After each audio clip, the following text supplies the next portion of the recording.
ഈ video യൂട്യൂബിനകത്തോ ഫേസ്ബുക്കിനകത്തൊക്കെ videos create ചെയ്യുന്ന content ക്രിയേറ്റർമാർക്ക് വേണ്ടിയിട്ടുള്ള ഒരു വീഡിയോ ആണ്. അതായത് നമുക്കിപ്പോൾ ഇതിനകത്തൊക്കെ മോണിറ്റൈസേഷൻ ആവണമെങ്കിൽ, അതായത് ഫേസ്ബുക്കിലാണെങ്കിലും യൂട്യൂബിനകത്ത് മോണിറ്റൈസേഷൻ ആവണമെങ്കിൽ ഒരു നിശ്ചിത ക്രൈറ്റീരിയ ഉണ്ട്. യൂട്യൂബിനകത്താണെങ്കിൽ അതിൻ്റെതായിട്ട് ഇത്ര ഫോളോവേഴ്സ് അല്ലെങ്കിൽ ഇത്ര സബ്സ്ക്രൈബേഴ്സ് വേണം, ഇത്ര വാച്ച് ടൈം വേണമെന്നുണ്ട്. ഫേസ്ബുക്കിനകത്താണെങ്കിലും അതിൻ്റെതായിട്ടുള്ള ക്രൈറ്റീരിയ ഉണ്ട്. അതായത് ഇത്ര ഫോളോവേഴ്സ് അല്ലെങ്കിൽ ഇത്ര സബ്സ്ക്രൈബേഴ്സ്, ഇത്ര watch time, minute watch time വേണമെന്നൊരു ക്രൈറ്റീരിയ ഉണ്ട്.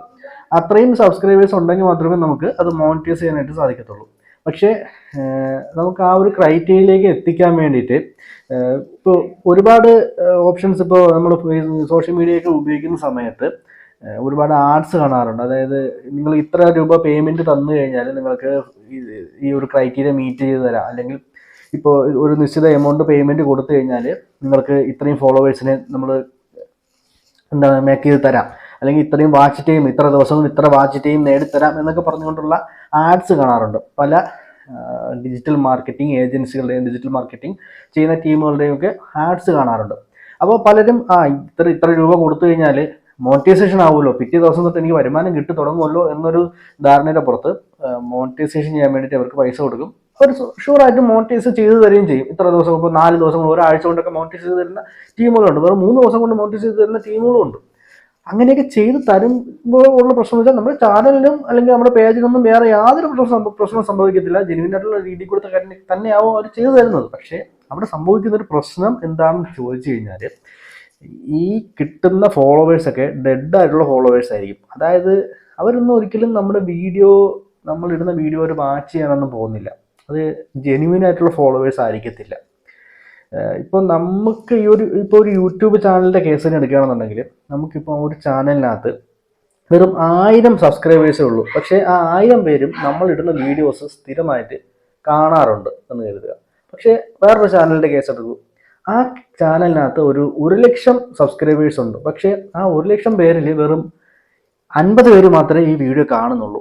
അങ്ങനെ വെച്ച് നോക്കുമ്പോഴത്തേക്കും ഈ 1000 പേരുള്ള ചാനലാണോ സക്സസ്ഫുൾ എന്ന് പറയുന്നത്, അതോ ഈ പറയുന്ന 1,00,000 ആൾക്കാരുള്ള ചാനലാണോ ഒരു നല്ല ചാനൽ എന്ന് പറയുന്നത്? തീർച്ചയായിട്ടും അത് 1000 സബ്സ്ക്രൈബേഴ്സ് ഉള്ള ചാനലായിരിക്കും. നമുക്കിപ്പോൾ സബ്സ്ക്രൈബേഴ്സിന്റെ എണ്ണം വെറുതെ കൂടി എന്ന് പറഞ്ഞിട്ട് നമുക്ക് യാതൊരു തരത്തിലുള്ള കാര്യമില്ല. വെറുതെ ഈ ഒരു മോണിറ്റൈസേഷൻ എനേബിൾ ചെയ്ത് വെച്ചിട്ടും നമുക്ക് പ്രത്യേകിച്ച് ബെനിഫിറ്റ് ഒന്നും അവിടെ വരാൻ പോകുന്നില്ല. കാരണം മോണിറ്റൈസേഷൻ എനേബിൾ ചെയ്തു എന്നതുകൊണ്ട് നമുക്ക് പ്രത്യേകിച്ച് ഒന്നും കിട്ടുന്നില്ല. കാരണം മോണിറ്റൈസേഷൻ എനേബിൾ ചെയ്ത് പിറ്റുന്ന അതിൽ നിന്നും അത് മോണിറ്റൈസ് ആയി അതിൽ നിന്ന് ഏണിങ്സ് കിട്ടണമെന്നുണ്ടെങ്കിൽ നമ്മൾ ഇടുന്ന കോണ്ടന്റ് ആളുകൾ വ്യൂ ചെയ്യണം. അതായത് നമ്മുടെ ഈ സബ്സ്ക്രൈബേഴ്സ് നമ്മുടെ കണ്ടന്റ് വ്യൂ ചെയ്യണം. അത് വ്യൂ ചെയ്യണമെന്നുണ്ടെങ്കിൽ നമ്മുടെ വീഡിയോ അല്ലെങ്കിൽ നമ്മുടെ ടോപ്പിക് ഇഷ്ടപ്പെട്ട് വരുന്ന ആളുകളാണ് നമ്മൾ ഫോളോവേഴ്സ് എങ്കിൽ മാത്രമേ അവർ വ്യൂ ചെയ്യുന്നുള്ളൂ. അല്ലാണ്ട് ഇപ്പോൾ നമ്മളൊരു മലയാളത്തിൽ ചെയ്യുന്ന വീഡിയോയിൽ യവന്മാർ കൊണ്ടുവയ്ക്കുന്ന പൈസ കൊടുത്ത് കൊണ്ടുവരുന്ന സബ്സ്ക്രൈബേഴ്സ് ചിലപ്പോൾ വല്ല ഹിന്ദിക്കാരന്മാരോ തെലുങ്കന്മാരോ തമിഴന്മാരോ ഒക്കെ ആയിരിക്കാം, നോർത്ത് ഇന്ത്യൻ സൈഡിലുള്ള ആളുകളൊക്കെ ആയിരിക്കാം. അവർക്ക് എന്തായാലും ഈ വീഡിയോ പിന്നീട് ഒന്നും വാച്ച് ചെയ്യാൻ പോകുന്നില്ല, നമ്മുടെ വീഡിയോ നമ്മുടെ ചാനലൊന്നും വാച്ച് ചെയ്യാൻ പോകുന്നില്ല.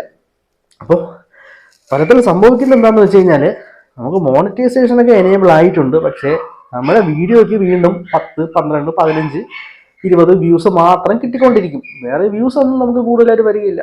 അങ്ങനെ വരുമ്പോൾ നമുക്ക് പ്രത്യേകിച്ച് എന്താണ് അഡ്വാൻറ്റേജ്? യാതൊരു തരത്തിലുള്ള മോണിറ്റൈസേഷൻ എനേബിൾ ആയി എന്ന് വെച്ചിട്ട് യാതൊരു മോണിറ്ററി ബെനിഫിറ്റും നമുക്ക് ഇവിടെ കിട്ടുന്നില്ല.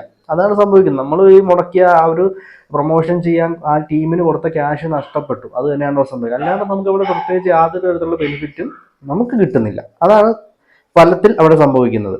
അപ്പോൾ എനിക്ക് പറയാനുള്ളത്, നമ്മൾ സബ്സ്ക്രൈബേഴ്സിന്റെ എണ്ണം പൊലിപ്പിച്ച് കാണിച്ചിട്ടൊന്നും കാര്യമില്ല. ഉള്ള സബ്സ്ക്രൈബേഴ്സ് ക്വാളിറ്റി സബ്സ്ക്രൈബേഴ്സ് ആയിരിക്കണം. 100 പേരെ ഉള്ളുവെങ്കിലും നമ്മളൊരു വീഡിയോ ഇട്ടാൽ ആ വീഡിയോ കാത്തിരുന്ന് കാണുന്ന 100 പേരുണ്ടെങ്കിൽ അതാണ് നിങ്ങളുടെ വിജയം എന്ന് പറയുന്നത്. അത് മതി. അതിൽ നിന്ന് പിന്നെ അത് ഡെവലപ്പ് ചെയ്ത് കയറിക്കോളും. ഇതിൻ്റെയൊക്കെ ഈ സോഷ്യൽ മീഡിയ പ്ലാറ്റ്ഫോമുകളുടെ അൽഗോരിതം പ്രവർത്തിക്കുന്നത് എങ്ങനെയാണെന്ന് വെച്ചാൽ, ഞാൻ ഏകദേശം 10 വർഷമായിട്ട് ഈ ഒരു മേഖലയിൽ നിൽക്കുന്നുണ്ട്. എൻ്റെ ഒരു അനുഭവത്തിൽ തോന്നിയൊരു കാര്യം പറയാണ്. തെറ്റുണ്ടെങ്കിൽ നിങ്ങൾക്ക് തിരുത്താവുന്നതാണ്. ഇവർ കണക്കാക്കുന്നത്, നമ്മുടെ ഈ സബ്സ്ക്രൈബ് ചെയ്തിട്ടുള്ള ആളുകൾ പോലും നമ്മുടെ വീഡിയോസ് വാച്ച് ചെയ്യുന്നില്ല എന്നുണ്ടെങ്കിൽ ആ വീഡിയോ പിന്നീട് പുഷ് ചെയ്ത് വിടുന്നത് കുറവായിരിക്കും. കാരണം യൂട്യൂബ് നോക്കുമ്പോഴത്തേക്കും നമ്മുടെ ചാനൽ സബ്സ്ക്രൈബ് ചെയ്തിട്ടുള്ള ആളുകളിൽ ഒരു വളരെ ചുരുങ്ങിയ ആളുകൾ മാത്രമേ വീഡിയോ വാച്ച് ചെയ്യുന്നുള്ളൂ. സബ്സ്ക്രൈബേഴ്സ് പോലും നമ്മുടെ വീഡിയോ കാണുന്നില്ല. അങ്ങനെയുള്ളൊരു ചാനലിലെ വീഡിയോ അവരൊരിക്കലും പുറത്തേക്ക്, നമ്മുടെ ചാനലിൽ സബ്സ്ക്രൈബേഴ്സ് അല്ലാത്ത ആളുകളുടെ ഫീഡിലേക്ക് എത്തിക്കുകയില്ല. അതായത് യൂട്യൂബ് നോക്കുന്നത് ഇവരുടെ സബ്സ്ക്രൈബർക്ക് പോലും ഈ ഒരു വീഡിയോ വേണ്ട, അപ്പൊ പിന്നെ ഇത് എങ്ങനെ പുറത്തുള്ള ഒരാൾക്ക് വേണം എന്നുള്ള രീതിക്കാണ് ചിന്തിക്കുക. അതായത് യൂസ്ലെസ് ആയിട്ടുള്ള ഒരു എന്തോ കണ്ടന്റ് ആണ് എന്നുള്ള രീതിക്ക് അവർ കണക്കാക്കി ഡൗൺ ചെയ്ത് വിടുക മാത്രമേ ഉള്ളൂ. അതുകൊണ്ട് തന്നെ ഇത്തരത്തിലുള്ള പെയ്ഡ് ആയിട്ടുള്ള സബ്സ്ക്രൈബേഴ്സ് അല്ലെങ്കിൽ ഫോളോവേഴ്സിനെ നേടിയിട്ട് നമുക്ക് പ്രത്യേകിച്ച് യാതൊരു ബെനിഫിറ്റും ഇല്ല എന്നാണ് എൻ്റെ ഒരു പേഴ്സണൽ അഭിപ്രായം.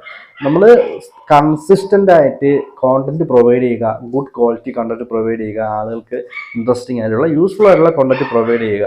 തീർച്ചയായിട്ടും നമ്മുടെ ചാനൽ മോണിറ്റൈസ് ആവും, അത് ഏണിങ്സ് കിട്ടുകയും ചെയ്യും. പക്ഷേ നമ്മൾ പേയ്മെന്റ് കൊടുത്തിട്ട് ഇത്തരത്തിലുള്ള മാർഗങ്ങളിലേക്ക് ഈ വളഞ്ഞ വഴികളിലൂടെ നേടാതിരിക്കുക എന്നുള്ളതാണ് എനിക്ക് പറയാനുള്ളത്.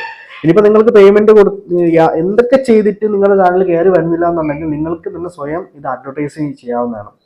ഇപ്പോൾ ഗൂഗിൾ ആഡ്സ് ഉണ്ട്, മെറ്റ ആഡ്സ് ഉണ്ട്. ഇപ്പോൾ നമുക്ക് യൂട്യൂബിനകത്തുള്ള വീഡിയോസ് നമുക്ക് ഗൂഗിൾ ആഡ്സ് വഴി പ്രൊമോട്ട് ചെയ്യാം. ഫേസ്ബുക്കിനകത്തുള്ളത്, ഇൻസ്റ്റാഗ്രാമിനകത്ത് എല്ലാം നമുക്ക് ഗൂഗിൾ ആഡ്സ് വഴിയോ അല്ലെങ്കിൽ മെറ്റ ആഡ്സ് വഴിയോ ഒക്കെ പ്രൊമോട്ട് ചെയ്യാം. അതായത് ഈ പ്ലാറ്റ്ഫോമുകൾക്ക് നമ്മൾ ഡയറക്റ്റ് അവർക്ക് പേയ്മെന്റ് കൊടുത്തിട്ട് അത് പ്രൊമോട്ട് ചെയ്യാനുള്ള സംവിധാനങ്ങളൊക്കെ ഇന്നുണ്ട്.